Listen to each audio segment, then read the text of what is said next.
2차 세계대전 당시 1944년 6월 1일 독일의 에르빈 롬멜 장군은 이 독일군에게 명령을 내렸습니다.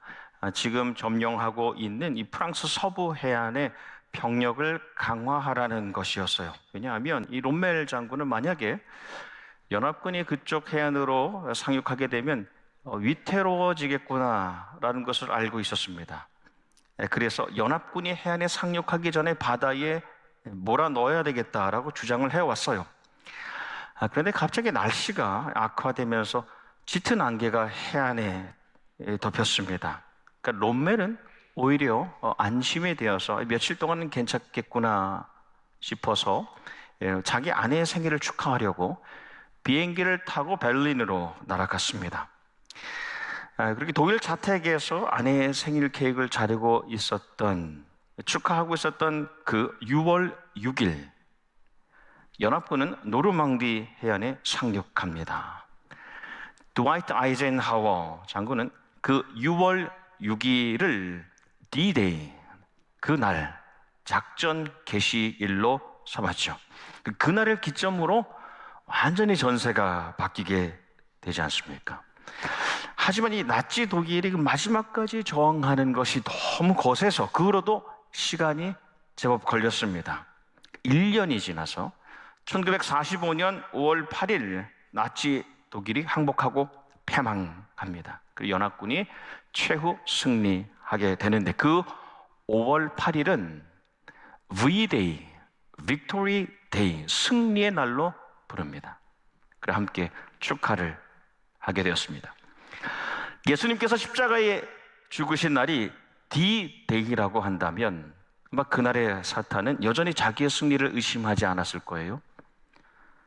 또 자기 패배를 예상하지 못했을 겁니다. 근데 예수님께서는 이미 승전을, 모든 전쟁의 승리를 준비하고 계셨죠.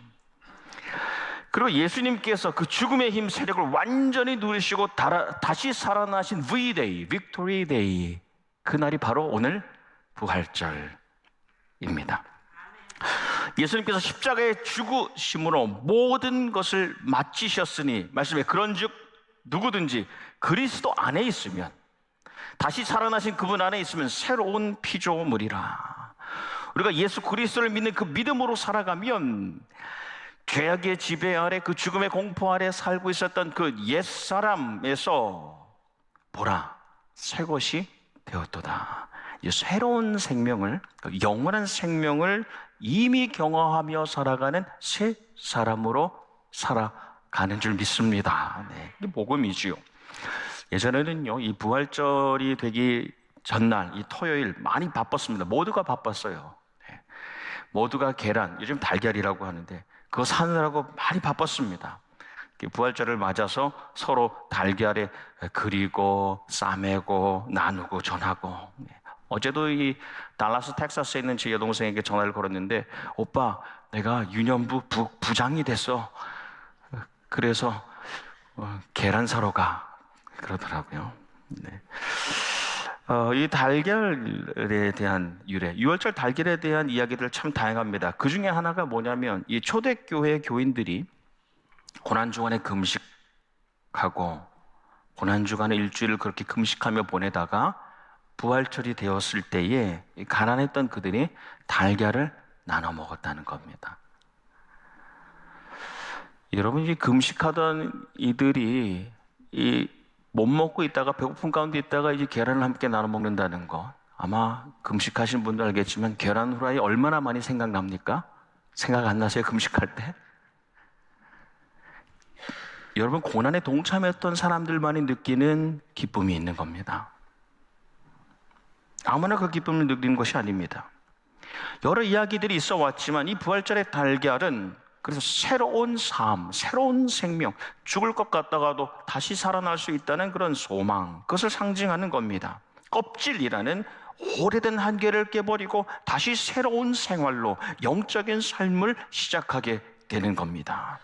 우리 인간을 가장 오랫동안 단단히 가두고 누르고 있었던 껍데기, 그 죽음이라는 껍데기를 부수고 이제 다시는 거기에 매이고 갇히지 않는 그런 삶을 사는 사람으로 지금을 살아가는 겁니다. 그 껍질에 우리는 갇혀 있는 삶이 아닙니다. 이 땅에서 육신의 죽음, 이것은 죄의 결과입니다. 그래서 비록 우리가 이 죄의 지배로부터는 자유롭게 해방되었지만 여전히 이 땅에서는 죄의 영향 아래 살고 있기 때문에 죽는다는 것, 오래서 낡은 이 몸, 육신이 죽는다는 것을 우리가 피할 수가 없어요. 죄의 지배는 우리가 이미 승리하고 자유했지만 죄의 영향 아래 있기 때문에 그렇습니다. 하지만 예수님께서 처음으로 그 육신의 죽음, 이 몸의 죽음이라는 껍데기를 부수고 다시 사시고, 그 전에 있었던 몸, 그 육신이 아니라 새로운 몸 또는 신령한 몸 또는 이 부활의 몸으로 나타나심으로 그분을 바라보고 그분을 믿는 우리 역시도 같은 새로운 몸, 신령한 몸, 부활의 몸으로 다시 살아나게 될 것을 믿으며 살아가고 있는 겁니다. 말씀에 보면 죽었다 살아나는 사람들 이야기가 많이 있습니다. 그렇죠? 기적과 같은 이야기가 있잖아요. 근데 그것은 생명에 잠시 나갔다가 다시 그 몸으로 돌아오는 겁니다. 그것은 우리가 부활이라 하지 않고 소생이라고 합니다. 결국 나사로도 생명에 나갔다 돌아왔지만 다시 육신의 죽음을 맞게 되었죠.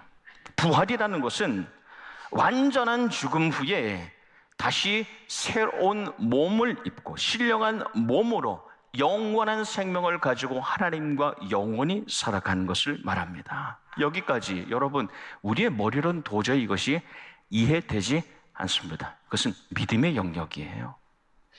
우리가 이성과 논리로는 도저히 해설할 수 없는 신앙의 영역입니다. 내가 죽고 이것이 끝나는 것이 아니라 이 몸이 아닌 더 새롭고 아름다운 신령한 몸으로 다시 살아가게 된다는 거예요. 그래서 남부의 이 고린도라는 도시, 매우 부유하고 매우 혼잡하고 매우 타락하고 매우 세속적인 도시입니다. 거기에 세워진 고린도 교회와 거기서 살아가는 고린도 교인들 역시 매우 다양하고 매우 복잡하고 매우 초보적이었으며 매우 세상적인 문제를 가지고 있었습니다. 그 문제들 가운데에 은혜를 받아서 교인이 되고서 생활을 하는데 이 죽음에 대해서 잘 이해를 못하는 겁니다. 부활에 대해서 곡해 잘못 이해하는 이들이 있었습니다. 당시 그 주변의 그리스 헬라의 철학은 영원히 죽지 않는 것은 믿었어요. 영혼이라는 것, 영원히 죽지 않는 그것이 있다는 것은 믿었어요. 근데 한번 죽었던 그 몸이, 육신이 새로운 몸으로 살아난다는 것, 부활이죠. 이 부활은 인정할 수가 없어요. 도저히 믿어지지가 않는 겁니다. 그래서 그리스 헬라 철학의 영향 아래 있었던 고린도 교회와 고린도 교인들도 역시 이 죽음과 부활에 대해서 이해가 부족했어요. 곡해하는 사람들도 있었어요. 자기가 믿고 싶은 것만 믿으면서 사는 신앙생활, 잘못된 신앙생활을 하고 있는 겁니다. 우리도 신앙의 생활을 하지만 내가 믿기에 편한 것, 쉽게 이해되는 것만 받아들이며 살아가고 있는 경우도 적지 않다는 겁니다. 사도 바울은 고린도 교회 교인들 안에 이 부활에 대한 여러 이야기들, 논쟁과 그 분열이 있다는 것을 알고서 오늘 이 고린도 전서 처음으로 보내는 이 편지의 15장 말씀에 아주 길게 거의 전체를 할애해서 부활에 대해서 설명하고 있습니다. 부활이 무엇인가 말이에요.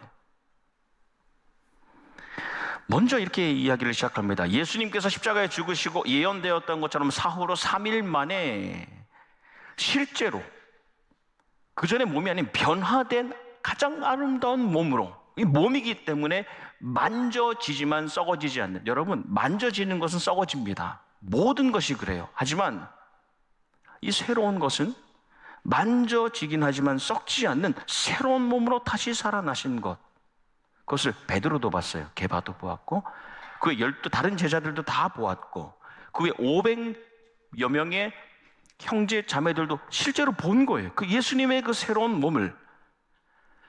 그래서 그것을 본 많은 사람들, 그래서 우리 증인이라고 하는데, 그들 가운데 여전히 이 사도 바울이 고린도 전서를 쓸 때도 여전히 생존하여 있는 사람들이 많은지라입니다. 특별히 만삭되지 못하여 난 자와 같은 나, 10개월이 되지 못하여 충분히 성숙하여 태어나지 못한 나라는 말, 여전히 하나님 앞에서 너무너무 미숙한 사람인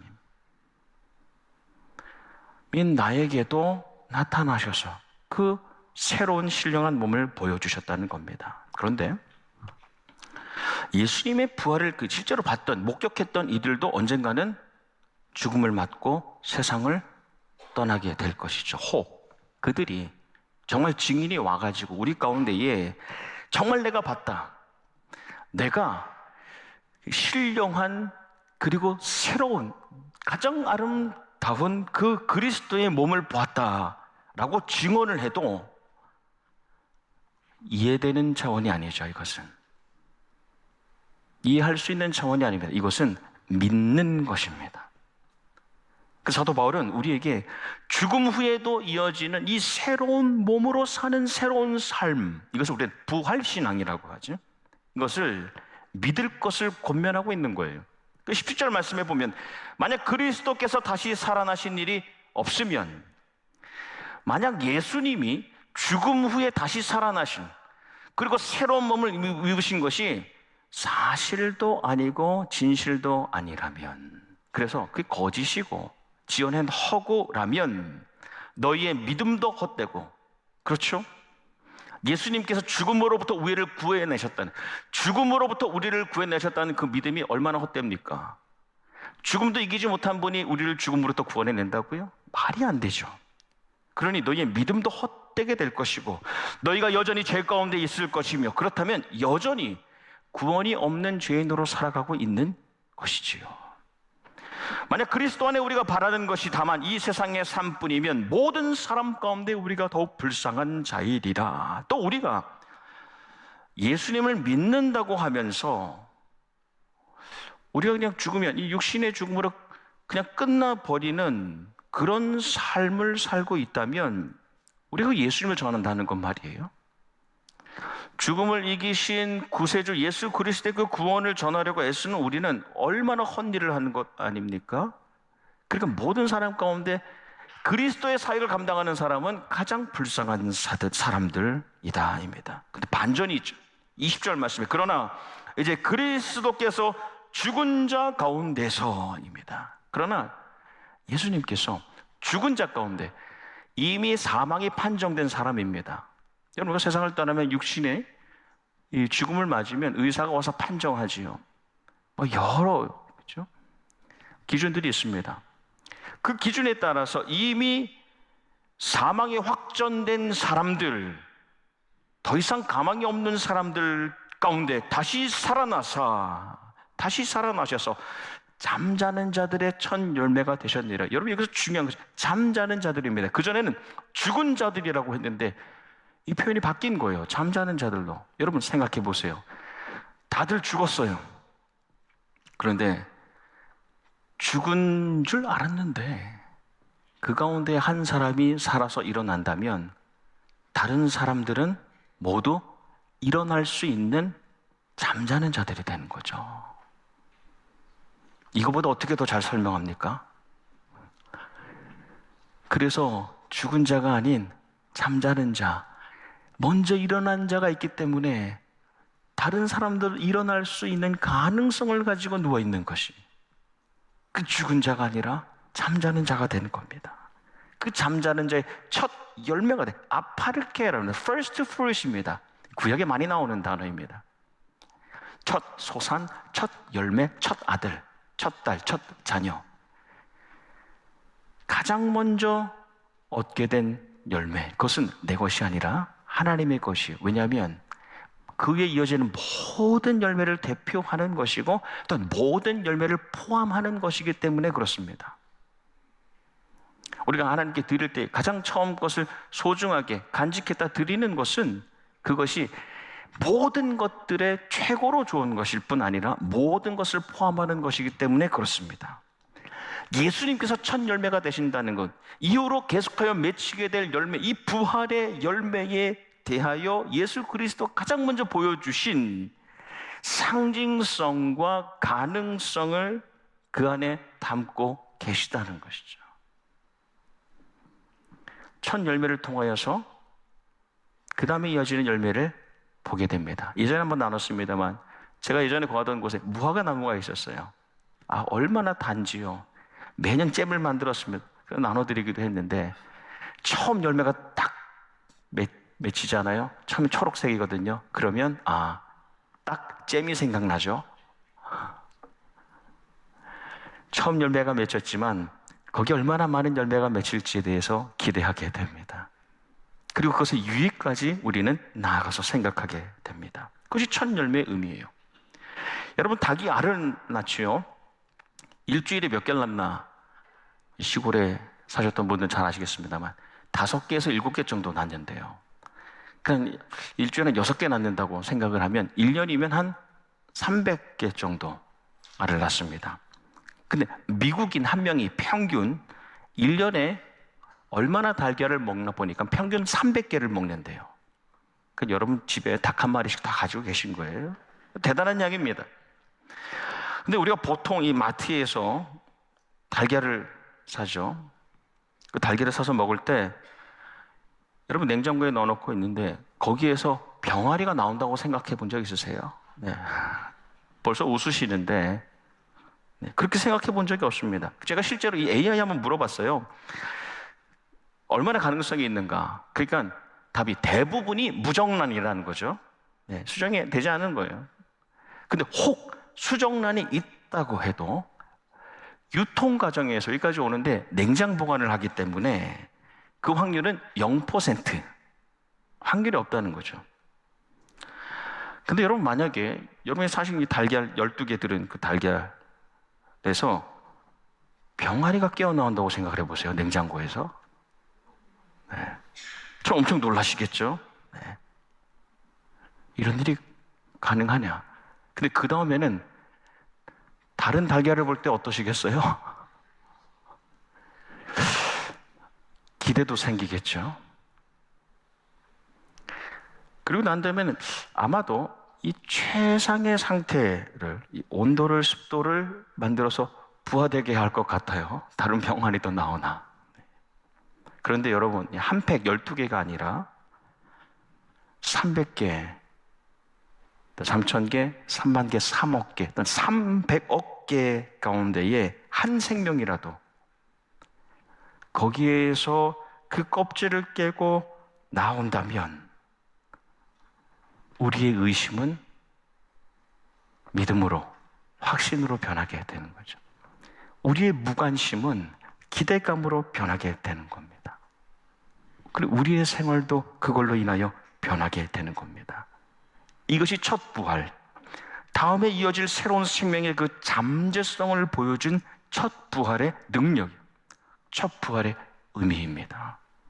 반대로 저는 예전에 여러분 아시듯이 저 물고기를 키웠었잖아요. 제가 어항에 물고기를 키웠는데 많이 키울 때는 한 30마리 정도를 키웠습니다.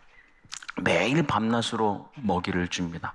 일주일에 한 번은 물을 갈아줘야 돼요. 환수를 해줘야 됩니다. 그렇게 지극정성으로 이렇게 어항의 물고기들을 돌보는데 어느 날 그 한 마리, 작은 한 마리의 그 지느러미의 가장 끝에 하얀 점이 살짝 보일 때가 있어요. 그러면 설마. 그리고 며칠 있다가 그 하얀 점이 그 물고기의 몸통에서 하나가 보이면 그 어항은 가망이 없어요. 그 한 마리가 백전병이라는 이 물고기 전염병입니다. 그게 걸리면 얼마 안 가서 전체 물고기가 같은 증상을 보입니다. 숨을 못 쉬어요.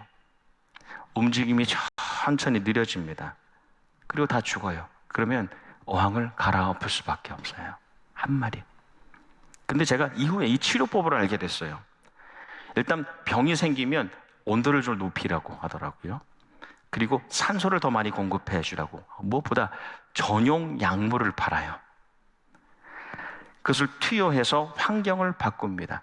그렇게 지나다가 한 마리의 몸에서 하얀 점이, 백점이 딱 떨어지는 것이 보이면 된 거예요. 한 마리의 몸에서 작은 흰 점이 떨어지면 그 어항이 전체 살 수 있겠구나, 다 살 수 있겠구나 라는 기대와 그 안에 회복이 시작됩니다. 부활은 내가 그렇게 애써서 이해하고 싶은 것이 아닙니다. 하지만 말씀은 우리에게 결론적으로 종말론적 신앙을 명령하세요.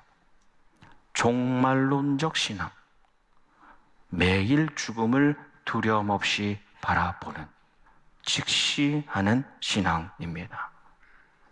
항상 동시에 부활을, 주님 안에서 새로운 영원한 삶을 소망하는 신앙, 종말론적 신앙입니다.